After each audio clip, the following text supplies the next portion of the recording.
Okay. Well, my clock says it's 3 p.m., so welcome to the Board of Library Trustees, April 25th, 2024 meeting. Madam Secretary, if you would do the roll call, that would be great. I'd be happy to do that. Mr. Eisbart? Ms. Shamanoff? Mr. Moss? Here. Ms. Tucker? Mr. Pasterik? Mr. Seifert? I am here. And Mr. Williams. Present. So we have a quorum of five. Four. Four. Close enough. Four. Nobody's counting. I think Mr. Pasterik is coming. Yes, thank you. And I wanted to start off by saying we miss her today. I was looking forward to see her, but obviously she's working 24/7 right now. But couldn't ask for a better mayor. So delighted for her, delighted for the city. So now if we could have a motion for adoption of the agenda. So moved. Second. So all those in favor, please say aye. Aye. Those opposed? That motion is adopted.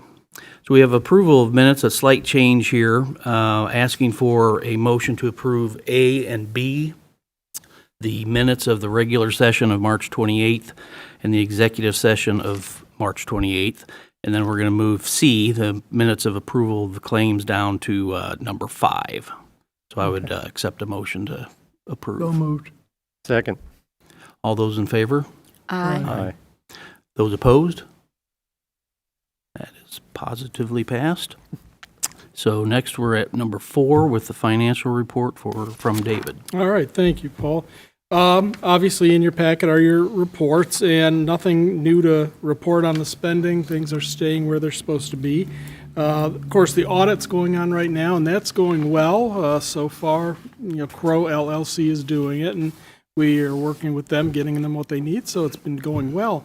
One of the things that came out of this, and I wanted to add to today's meeting, was we just got updated property tax cap numbers from the DLGF. Those always come out late April, and they have gone down significantly from what our budget was set up for. The initial DLGF estimates were for 1.8 million. They are now at 1.093, a savings of almost 700, a little over $700,000. So what does that mean? Obviously, those are tax cap estimates, but caps are better than just, let's say, delinquent taxes. What it means is, our unappropriated balances will go up because now we will be collecting more, according to DLGF. We won't lose as much to tax caps.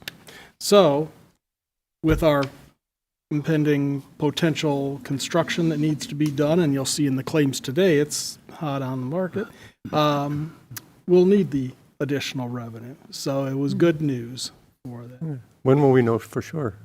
Well, this is based on the tax bills that were prepared. Okay, so this is this is a pretty firm number. Okay. So that's why they wait until the late April after those tax bills are computed and all that is said. So that number's pretty good now at this point. The only thing that would affect our collections would be delinquent taxes, people not paying, etc. So that was good news. I mentioned the construction going on. We did have the bid opening for the roof project. If you remember, we're doing the roofing, solar, and chiller project. The roofing bid was opened yesterday and had more good news on that. We had labor at $1,870,000 and materials at $2,282,853. Total of $4,153,554. That had a budget of $4.7 million, in case you remember that. So again, we've saved $547,000 or $546,000 on that project. So far, so good on that. And obviously, that's the first thing to take place is the roofing. We will be, moving ahead. Obviously, the chillers all have been ordered, but those won't be coming in until probably September. But the solar panels will be next, ordering those and getting those in. So to that end, I've put a new report in your packet.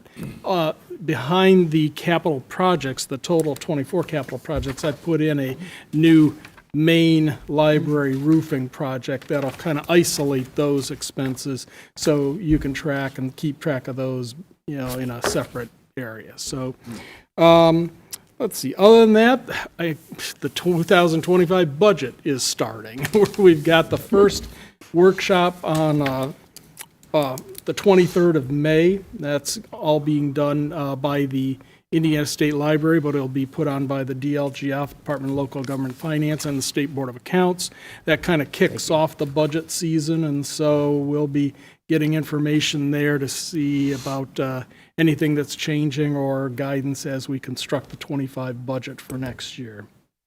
But other than that, those are the main items on the financial report I wanted to bring up, but be glad to entertain questions. Let's, first, let's have the record reflect that Mr. Pastrick is here. Yeah. I have that. That's all right. So any questions for David? I did a couple questions just about the big project, roof chiller and solar panels. Yeah. So we're looking, roofs will start about when, do you think? Like May, August, June, July? Yeah, with the awarding of this bid, Fort Wayne Roofing was awarded the Okay. bid on this, and the materials, as you recall, are being purchased through a cooperative agreement. Those are available. They will start in on that very quickly. I know Jake, our facilities manager, will be coordinating. I know he's already been working on, okay, where are we going to set up the dumpsters, the chutes for getting the old roof off and all. That's probably going to be sooner than later. Okay, And will it impact library patron Nope, hours anyway nope, at we this time? won't have anything because we're going to be able to put the things like the disposal chutes and things like that against the Wayne Street side of the building, and it won't even be going out into the street at all. It won't impact anything. Just a for sidewalk.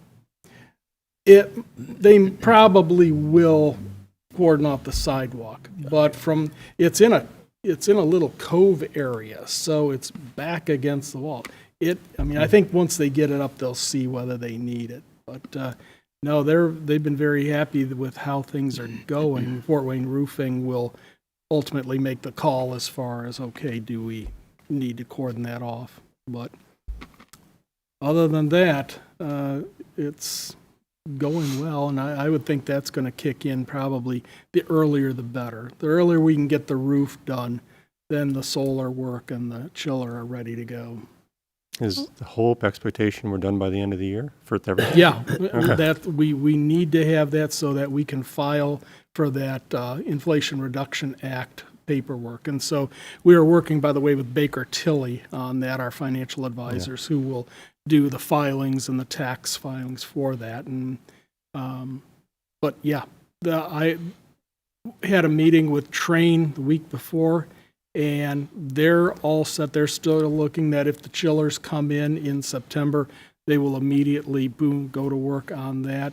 They don't see any problem with completion by November because they don't want to do this while the weather turns bad. Right. Yeah. Okay. The 20-year-old lesson that we learned, how was our insurance matching up against the contract? Well, yeah, we are actually, Jake, we sent a message over to Lupke Rice, our agents, and they will be quoting us some builder's risk insurance and that kind of buyer risk. So we're going to have all that covered. And then, of course, the performance bonds are in place. They're part of the bid, so they have to supply those bids. So both Train have already done it, and then Fort Wayne Roofing will be, included that in their bid. Okay.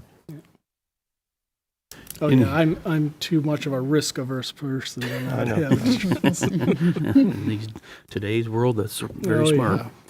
Any other questions for David? You mentioned the audit. Is it going to be done? Is it done already, or?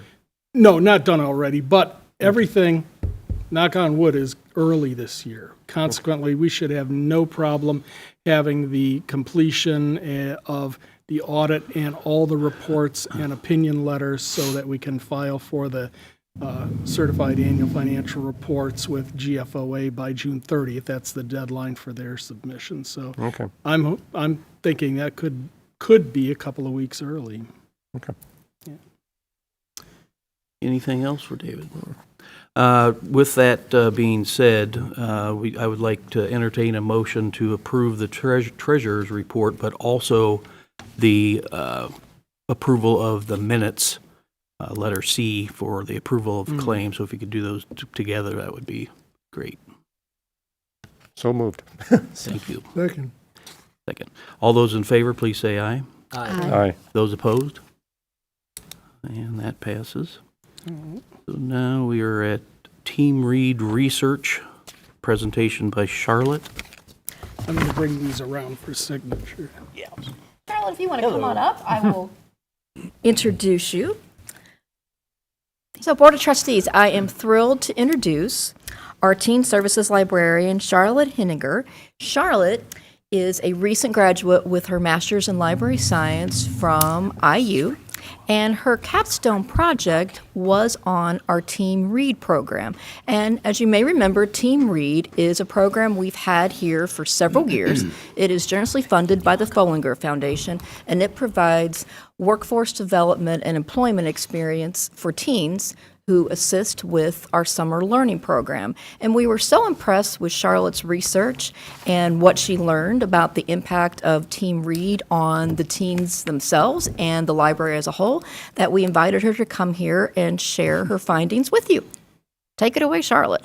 Thank you. Thank you. Okay. So, as Susan mentioned, I'm a Teen Services Librarian. I'm also actually a former member of Team Read from 2017 and 2018. So, this project was inspired by taking a look at the difference in our teen responses to reflection questions that we take throughout the summer between 2019, which was the last summer of Team Read prior to the pandemic, and 2021, which was the first summer that we had Team Read afterwards. So one thing that I noticed was that the growth that teens were showing throughout the summer was a little bit different from what it had been beforehand. And we had quantitative surveys previously, but that misses a part of the story. So we don't know what it is exactly that's supporting our teens. And that led me to this study, which took place in the summer of 2023. And the purpose was to answer two questions. One, I wanted to figure out how Team Read was supporting teen positive youth development. And two, I wanted to see how or if Team Read was also supporting public library aspirations to make the field more inclusive.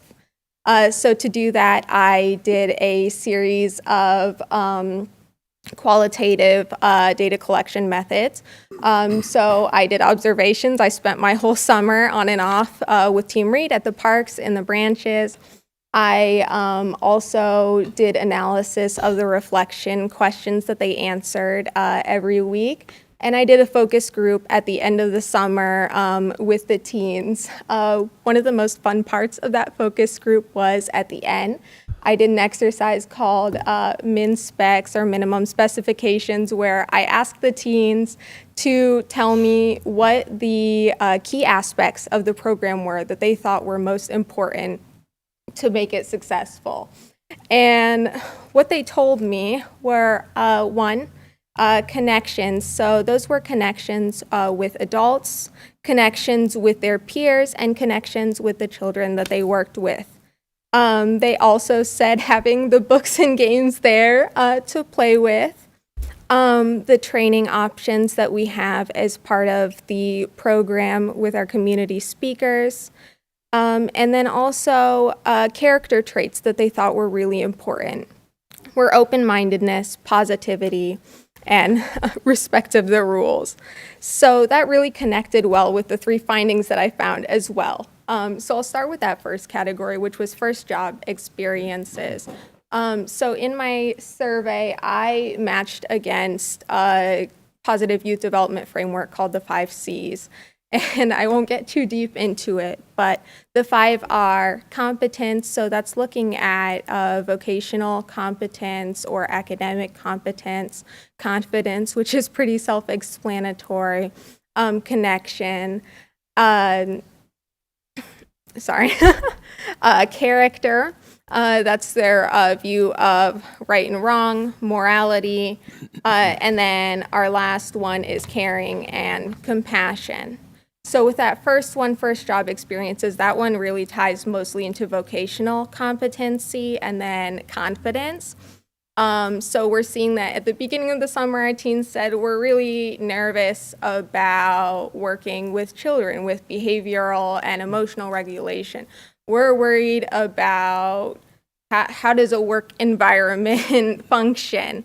And so by the end of the summer, you start to notice that teens felt that those needs were met. And beyond that, they felt like they had developed the tools that they needed to help them in jobs going forward. The second part of that first job experience was career exploration.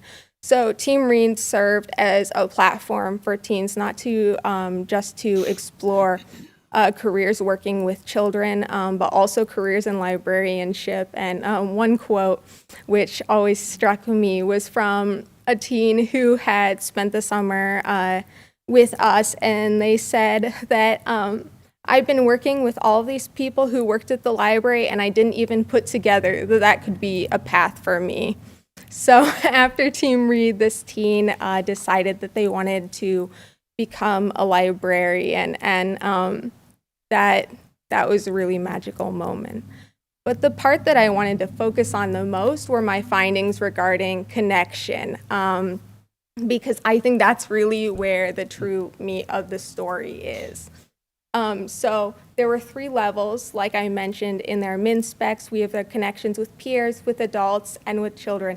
So the connections with peers, we realized that teens really needed to be with each other to have that supportive development they needed, especially when we were looking at branches where a teen might be by themselves in that environment versus our parks where they're working with other teens. They really needed each other to build that confidence and to kind of further their development. And then our connections with adults, we needed supervisors who were caring, who were there for when they made mistakes, because that happens, to kind of walk them through it, to help give them the tools they needed to solve problems without telling them how the problem should be answered, because that space is really important as well. And then also with our community speakers, teens really needed speakers who they felt like really, truly heard them. And one of the favorite moments of those was actually with our director, who shared interviews from different authors and invited the teens to share their thoughts. And that was a really important moment because they felt like they were heard and that the library was listening to them. But by far the most magical part was with connections with children. So we know already that it means a lot for kids to be with their teen mentors and partners throughout the summer. They really look up to them. But what we didn't necessarily know before is that the children and the teens are actually helping each other develop. So what was happening, and there's one story that really illustrates this perfectly, is that the one teen shared that when they started the summer, they were shaking almost because they were very nervous. And she didn't feel confident, but she met another teen at a site, another child at a site who was similarly unconfident. And so she made it her mission to work with that child to build her confidence. And what ended up happening is that through the summer, working together, they built their confidence together. And so through Team Read and the length of time that they're spending, there's really, really key, precious opportunities for these youth, and not only to benefit the children they work with, but for the children to benefit them. And the final aspect is inclusivity and working environments. So with Spaces for Inclusivity, one of the really wonderful parts of Team Read is that we noticed our teens wanted inclusive library spaces, and they helped define what those were to us. But at the same time, they also sought to create those spaces of inclusivity for the children they worked with. One teen shared that sharing their favorite books, for instance, was a way for them to extend their safe spaces beyond. And then the last part of that then is contributions, which ties in. Team Read is an opportunity for teens to be part of their community. 92.6% of our teens said that they felt like they were more supported by their communities. And in turn, 96.3% of our teens felt that they had changed their community for the better. And I think that's really what the program is about. Well done. Thank Anybody you. have any questions for Charlotte? I do. You said you were a part of, in your younger years, Yes. not too long ago. What did you enjoy about it at that point in time? So for me, I always tell people that I basically grew up in the library. I read a lot, but the thing that made me become a librarian and the thing I loved about Team Read was the community aspect of it. It really sparked a love for community partnership in me. Very good. I have two questions, quick ones, hopefully. First of all, did you see any variation between branches, significant variations in the effectiveness or whatnot between the different branches? So I think there were a couple. One of the big ones was that teens, especially in their first year, really needed to be together to get the most out of the experience. But I think regardless of whether it was a very busy branch or one that's a little bit quieter, there was still a lot to be gained. And a lot of different opportunities for engagement within that. At each branch, really, teens engaged in different activities. So each place has its own, like, little special something to offer. Okay. My second one kind of relates to the first, but this probably wasn't the purpose of the study. But if we were in a situation again where we had to do things remote and online, digitally, what would the effective, what's your sense when you look at connectedness and community and all that? How effective would this be if we were under that scenario again?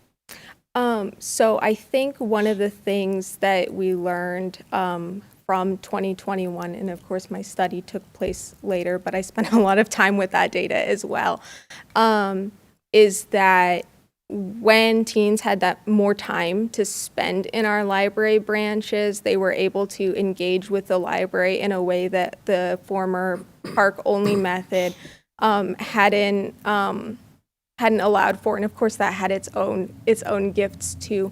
But in having those teens in the branches, there's an opportunity for them to shape the library as they saw it, which hadn't existed prior. And then I think also during that year they did Pen Pal virtually with two of our big community sites. And through that, those teens and the children really gained a lot too. I know there's old pictures of some of the responses between the two of them. So I think no matter what happens, certainly there's drawbacks. We weren't able to engage as much in community as we were before, but there's bright spots that can be kept either way, and I think it can be just as effective. Okay, thank you. The only thing I'd like to say is I was able to go, some years ago, I think there was an invitation to board members, not only our board, but just different foundations in town to come to some of these events in the summer. And I'd encourage us to do that again because I enjoyed it. It was fun. It was fun meeting the little kids and it was fun meeting the teens who were doing this. So it was really, really enjoyable. I really loved having the opportunity to hang out with them all summer. Yeah. We will definitely extend that invitation again, absolutely. Thank you so much. Thank you. All right. Very well done. Thank you, Charlotte. I think it is very evident that this program is an investment in the pipeline of our future profession. Charlotte is Exhibit A with that. But even bigger than that. There's so much community conversation about engaging young people and making sure that they don't leave Fort Wayne. There's much talk about brain drain and making sure that we have something in the community to keep young people here. And I think this is part of it as well. When they are at such a young age, getting connected to the community and making those partnerships and connections and seeing the impact of their work, they are establishing a foundation that even if they may go off to school somewhere, they'll come back here because they have those ties. I think it's also important to note that she's an IU grad. Well, Just saying. let the record show, yeah. Okay, so we're at item number 7 here, our executive director report. We are, thank you. So you have a written report in front of you. It is very eclipse focused because we were all about the eclipse earlier this month. Several of our libraries held story times and family science programs throughout March and April in preparation for the big day. So thank you, Beth, for coordinating those programs and our youth services staff. Our library distributed approximately 800 pairs of eclipse glasses system-wide to the program attendees. But our only branch that was in 100% totality on the big day was Monroeville. So I asked our branch manager at Monroeville, Chris Wilger, to share his thoughts about the day, and you have them before you. So Monroeville estimates that the town itself saw about 3,000 people come in just for the day to experience totality, which is a lot of people from Monroeville. And there were probably 80 to 100 people who decided to come to the library itself to experience the eclipse. And we wanted to make sure they had all the resources necessary to have a fun, safe day. So it truly was a team effort. We made sure they had extra staff, extra security, extra restroom facilities, extra water, extra food, the whole thing. And Asha actually was there on site that day and experienced her very first totality along with her littles, and I think it was pretty magical for her. It really was. I have no photos of the experience because we were just like in awe. We just stared. If you didn't see it in totality, I really feel awful for you because it was magical. So we're grateful for the Monroeville staff for being such good hosts on such a monumental day. Last week, we announced a partnership with Blessings in a Backpack. You may have heard about it on local media, but it will be helping students this summer who might face food insecurity during the school break. So during our summer learning program, 8 of our libraries will serve as distribution sites for bags of non-perishable foods, bags, the backpacks part, and it will include enough food for it to last a child for a weekend. And all the food involves little to no cooking, so you don't really need a lot of pots and pans and other things to make the food. It's all very shelf-stable and shelf-ready. And it's an extension of the summer lunch and snack program we already have with Fort Wayne Community Schools. And this particular initiative with Blessings in a Backpack is being brought to us with some additional support from Health First, the Do It Best Foundation, the Fort Wayne Community Foundation, and the Rifkin Family Foundation. Blessings in a Backpack is just thrilled to be able to continue their good work throughout the summer. So I'm looking forward to reporting back on how this partnership works out, but we're very, very excited. I also wanted to share that in your packet is our quarterly manager's report, which is really chock full of great information about what we are doing throughout the system. I want to thank Chris Ford and our marketing department for putting it together in such an attractive way. And there's so much to look at here, but one thing I wanted to mention in particular, if you look at pages 14 and 15, I think it shows this amazing spectrum of the kinds of learning experiences we are creating for families here.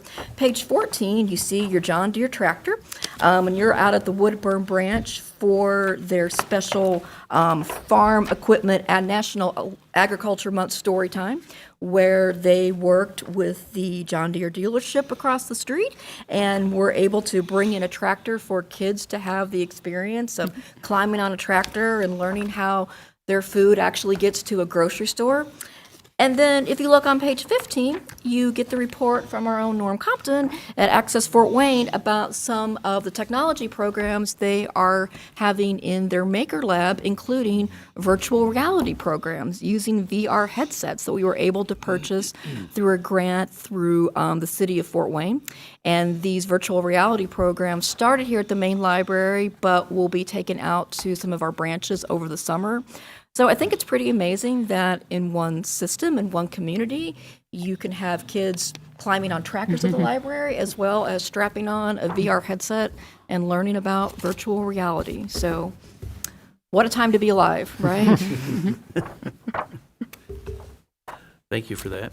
Also wanted to share briefly that in your packet is an invitation to our Storyscape ribbon cutting for Pontiac. So we had a wonderful ribbon cutting in Woodburn last month. The next one will open up at Pontiac. It's next Tuesday, April 30th at 10 a.m. This was brought to us through funding from the Library Foundation. So Commissioner Beck, our foundation president, will be there to cut the ribbon. And the space is turning out to be absolutely beautiful, as all of our Storyscape spaces are. Kim Boland, our chief of operations, she is, as you know, a nationally known space designer with a particular passion and talent for designing early learning spaces. So under her leadership, these spaces have just turned out tremendously. There's also at your seat an invitation for our Night at the Library fundraiser that's coming up on Saturday, May 4th. It's a partnership between the Friends of the Library and the Literacy Alliance, and ticket sales have been going very, very well, but there are still some tickets left. So please, if you are interested, we would love to see you there.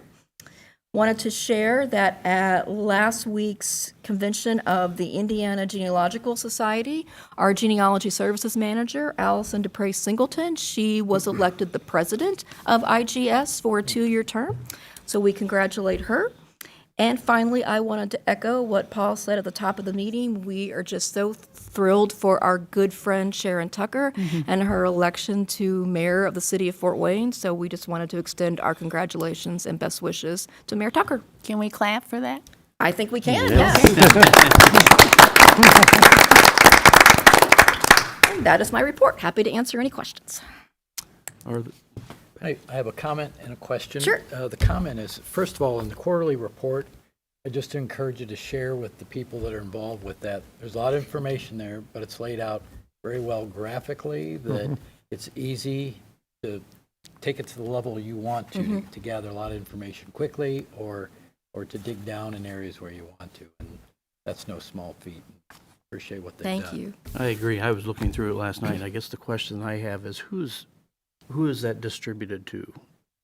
So you're the initial audience, and then we do put it on our website.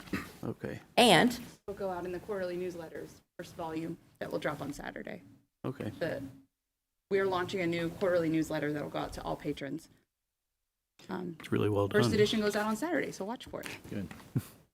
I would say I wouldn't mind having copies of it to give to maybe the appointing bodies as well, just to actually physically get it in their hands instead of an email and website. I just find that might be useful. sure. And I might like to do that. Because I've said the same thing. We've been doing this for a number of years now. And at some point we realized it only came to us and that was it. And we're like, okay, no, we need to get this out there. So I think we've been trying to do that, but no, it's, yeah, because it's. So are you thinking having it mailed to them? Yeah. Yeah, Just something routinely? like that, yeah. I would agree. Well, we can absolutely do that. A second item for you, Susan. Yes. And it's just a question.